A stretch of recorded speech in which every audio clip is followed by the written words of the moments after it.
하나님의 말씀입니다.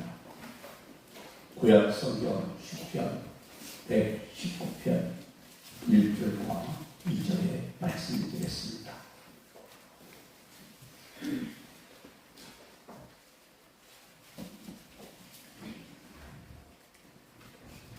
행위가 온전하여 여호와의 율법을 따라 행하는 자들은 복이 있으며 여호와의 증거들을 지키고 전심으로 여호와를 구하는 자는 복이 있도다. 아멘.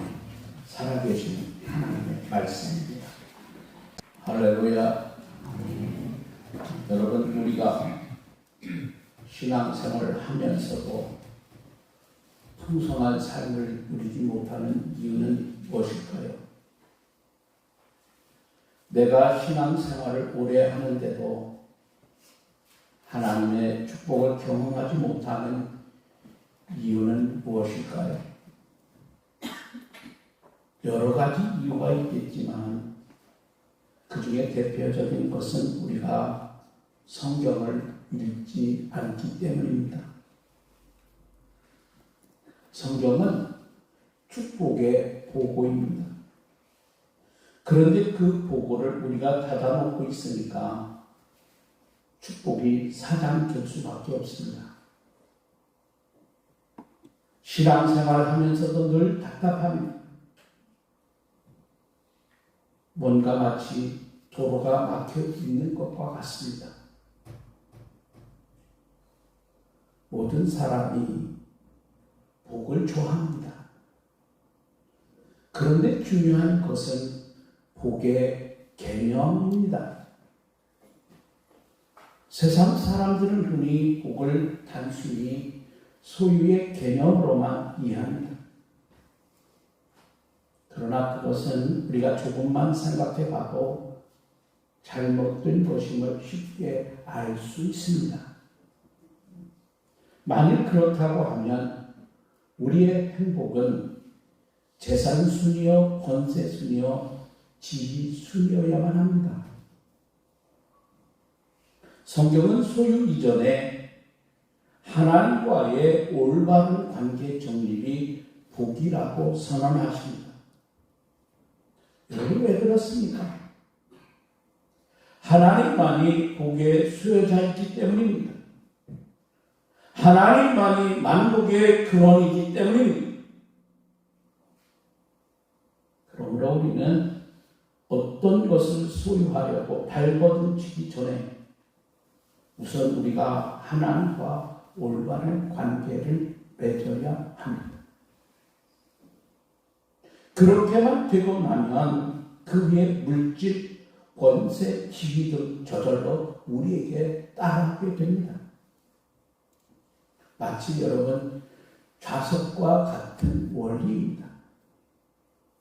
자력이 없으면 아무리 여러분 우리가 세부치를 갖다 대도 끌어당길 수 없습니다.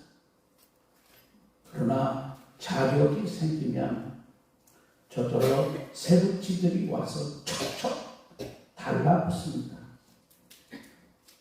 오늘 성경 우리가 읽은 본문의 말씀 1절과 2절은 뭐라고 말씀하십니까? 행위가 온전하여 여호와의 율법을 따라 행하는 자들 복이 있으며 여호와의 증거들을 지키고 전심으로 여호와를 구하는 자가 복이 있도다. 여기 보면 복이 있다고 하는 말씀을 2번 반복하십니다. 여러분, 어떤 사람이 복 있는 사람입니까? 하나님 말씀 안에 사는 사람입니다. 하나님은 말씀을 통해 우리를 만나주십니다. 그러니까 하나님과 올바른 관계를 맺는 것은 말씀을 매개로 이루어지는 거예요.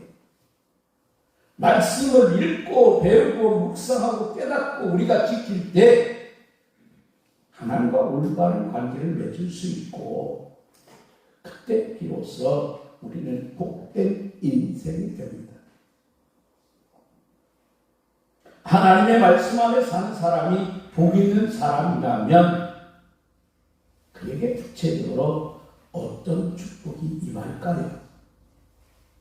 여러분 뒤로 가셔서 119편 165절에 보면 주의 법을 사랑하는 자에게는 큰 평안이 있으니 그들에게 장애물이 없으리이다. 여기 보면 큰 평안과 형통입니다. 이것은 우리 인생 앞에 펼쳐지는 두 가지 축복의 고속도로입니다. 하나는 우리의 마음속에 펼쳐지는 것이고 다른 하나는 우리의 생활 속에 펼쳐지는 그런 일입니다. 인간은 자신의 인생이라 할지라도 미래에 대하여 무지합니다. 그래서요 늘 불안한 거예요.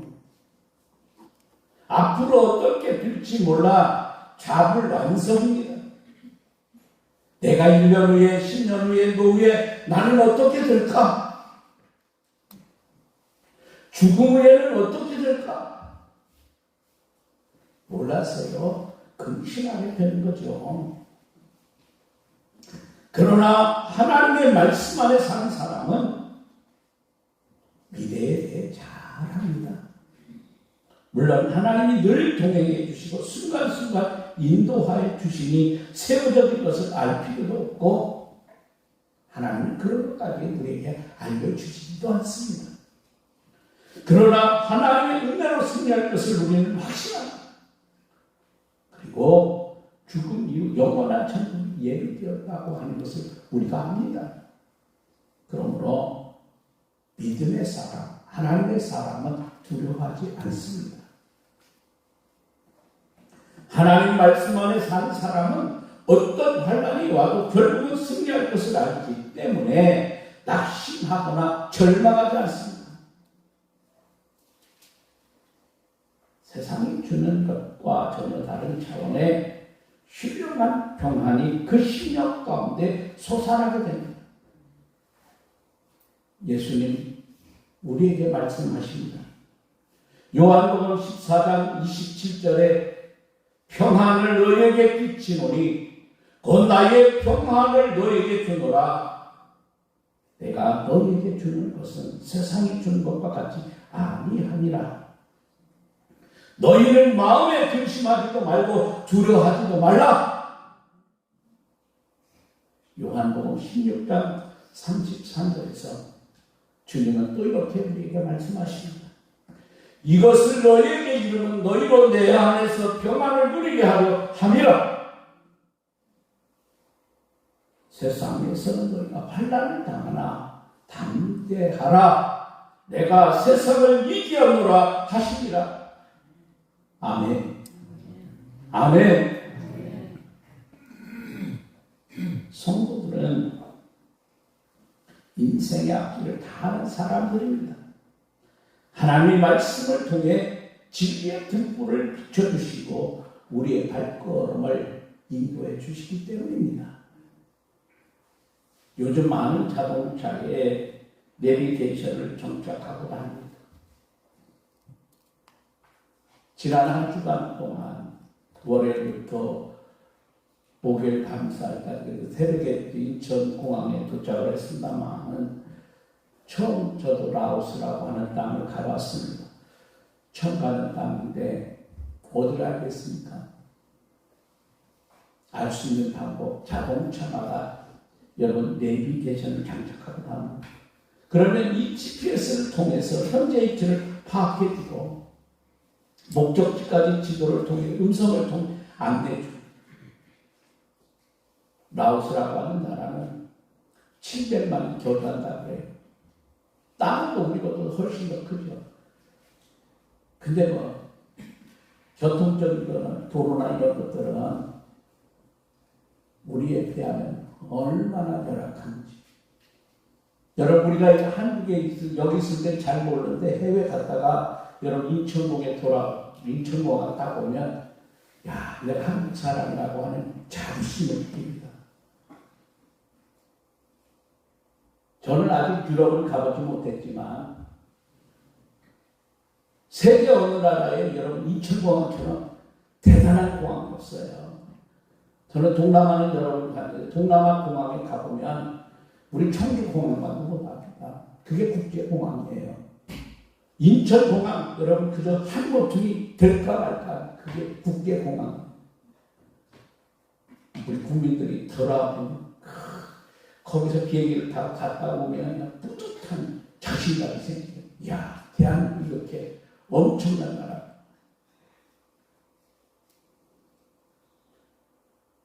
세상은요, 그렇게 발전했어요. 그래가지고 여러분, 모르는 길도 요즘에는요, 내비게이션이 있어서 가도 여러분 얼마나 편리하고 안심되는지 몰라요. 참, 인간의 기술이 대단하다. 그렇게 느끼죠. 그런데 말이죠. 하나님은 아주 먼 옛날 광야에서 이미 이스라엘 백성들에게 여러분 내비게이션 주신 거 아십니까? 불기둥과 구름기둥입니다.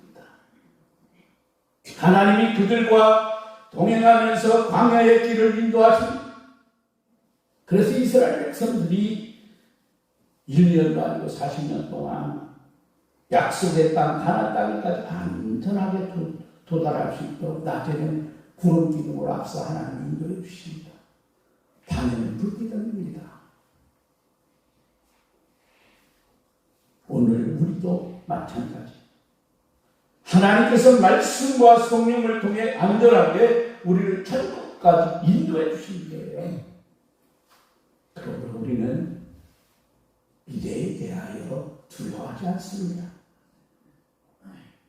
하나님의 말씀대로 사는 사람은 가는 길이 형통합니다. 거칠 것이 없습니다.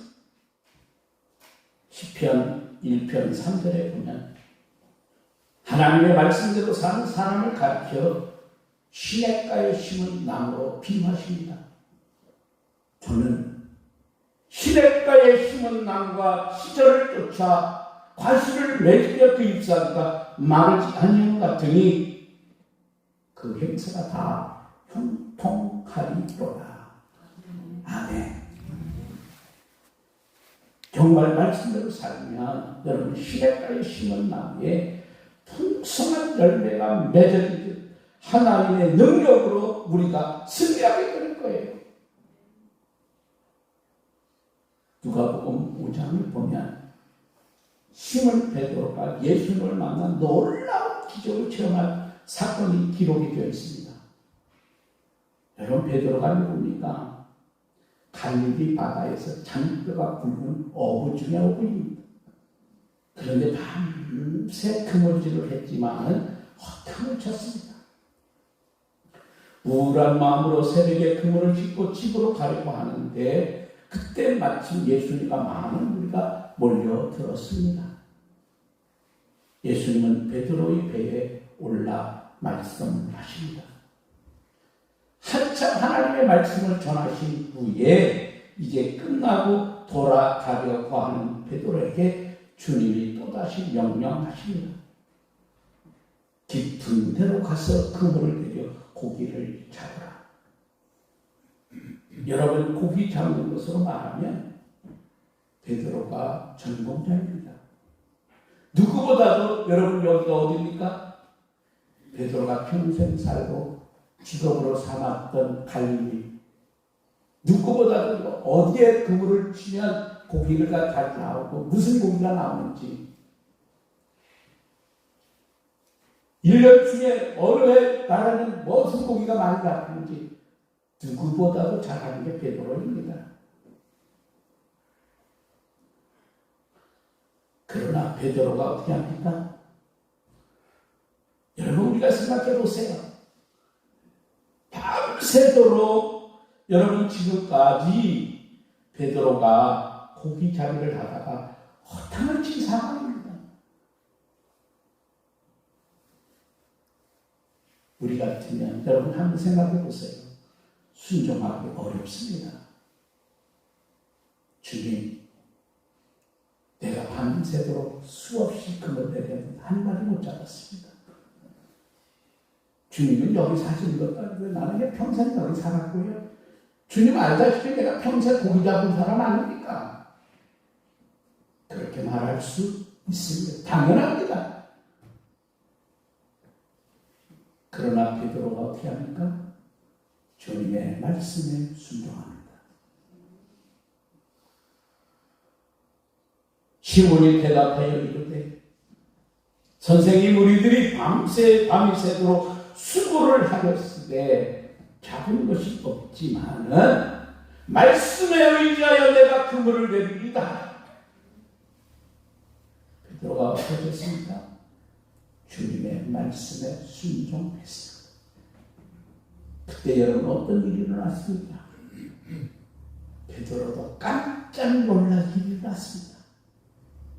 그렇게 하니 고기를 잡은 것이 심히 많아 그물이 찢어지는지라 이에 다른 데에 있는 동무들에게 손짓하여 와서 도와달라 하니 그들이 와서 2배의 체험에 잠기게 되었더라. 만성의 기적입니다. 그런데 여러분 성경에서 말하는 형통의 개념은 이처럼 순탄한 일만을 의미하지 않았음을 우리가 알아야 합니다. 때로는 여러분 고난과 역경이 닥쳐올 수도 있습니다. 그러나 말씀대로 사는 사람에게는 그것이 오히려 좋은 결과를 가져옵니다. 마치 돌뿌리가 나타나도 걸림돌이 되어 넘어지는 사람이 있는 반면에 그 돌을 디딤돌로 삼아 힘차게 전진하는 사람도 있습니다. 여러분 요셉을 보십시오. 그는 부잣집 아들입니다. 그런데 어느 날 형들에게 미움을 받아 그가 노예로 팔려 애굽에 끌려간 다음 그는 보디발의 집에서 그를 노예로 샀습니다. 놀라운 사실은요, 성경은 보디발의 집에 있던 요셉을 가리켜 형통했다고 표현하고 있습니다. 창세기 39장 2절 말씀에 여호와께서 요셉과 함께 하심으로 그가 형통한 자가 되어 그 주인 애굽 사람의 집에 있으니 여러분 더 기가 막힌 일은요, 보디발의 아내가 그 아내의 유혹을 뿌리친 채 억울하고 애매하게 그가 감옥에 갇혔을 때도 성경은요 요셉을 가리켜 형통했다고 표현하고 있습니다. 요셉은 고난을 당했지만은 나중에 보니까 그 모든 것이 요셉이 애굽의 총리가 되는 과정이었더라. 그거 알죠? 더 나아가 이스라엘과 많은 민족을 흉년의 고통으로부터 구원했는데 지나놓고 보니까 지금까지 자기와 당했던 그런 고난이 모두가 어떻게 된 일입니까? 잘된 일입니다. 여기서 우리가 무엇을 깨닫게 됩니까? 당장은 어려운 역경과 북팔일지라도 하나님의 섭리 가운데는 좋은 결과로 나타나는 거예요. 그러므로 여러분 우리에게 중요한 것이 무엇입니까?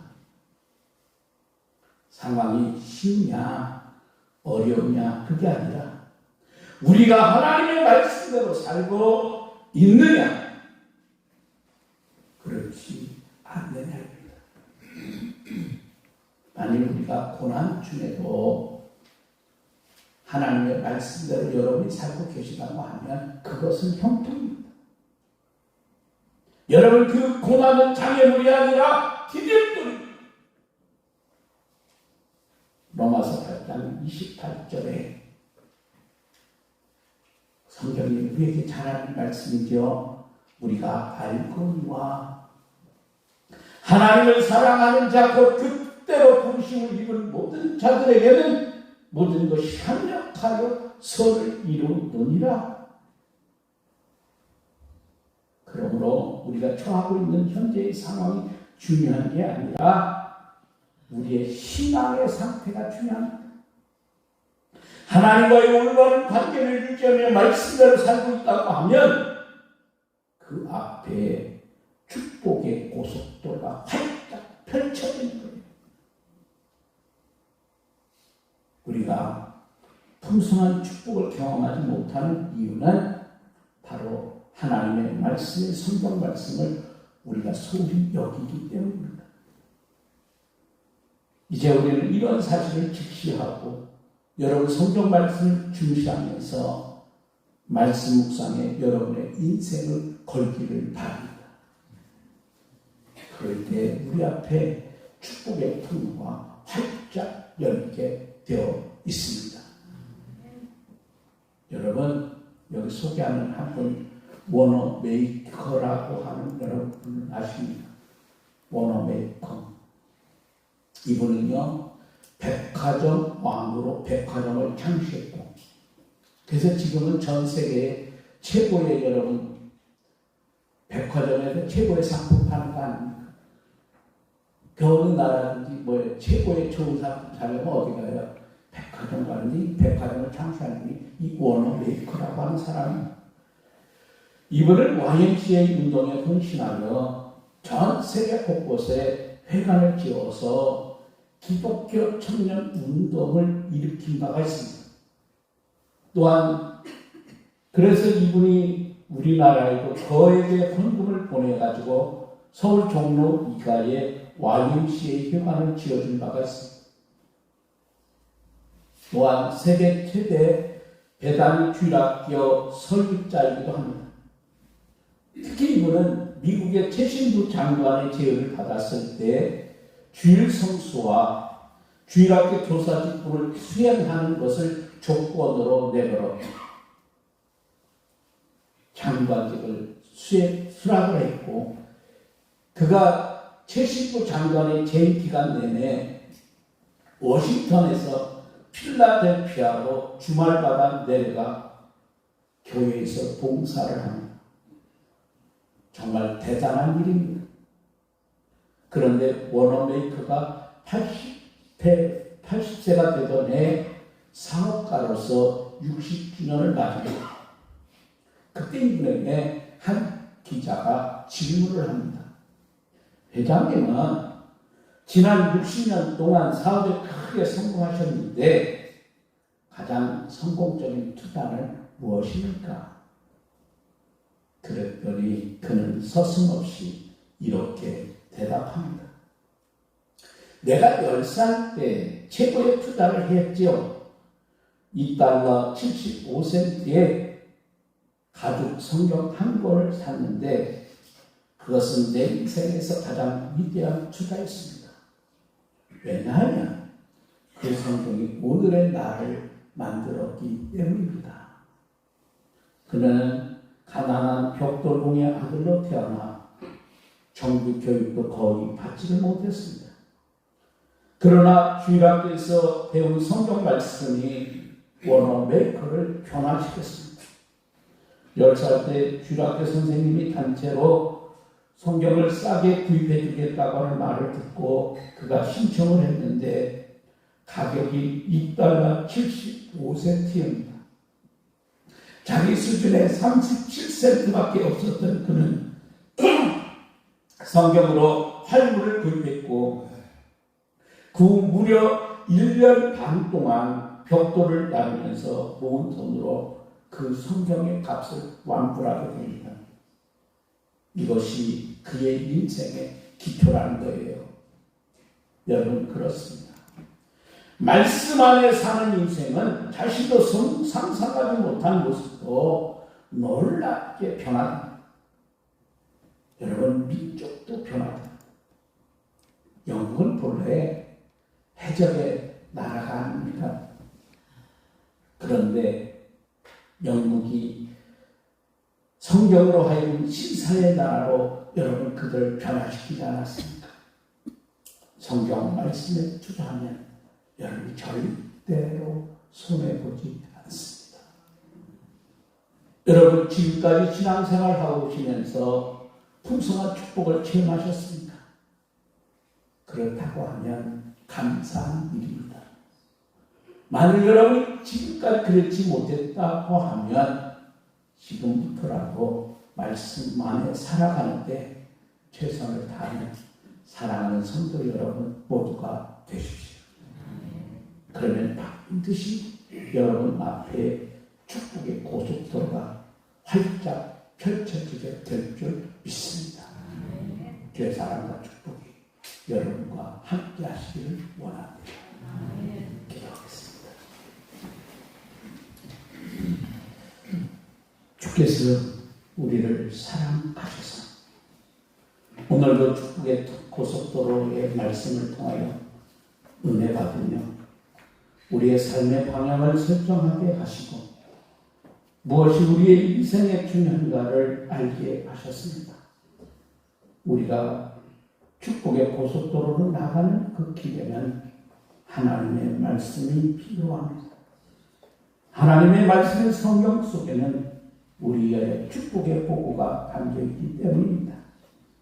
말씀을 가까이 하며 믿음으로 살고 그 말씀을 읽고 묵상하며 그 말씀대로 행하여 하나님 앞에 위대한 삶으로 우리의 삶을 통해서 살아계신 하나님이 증거되는 역사가 일어나기를 원합니다.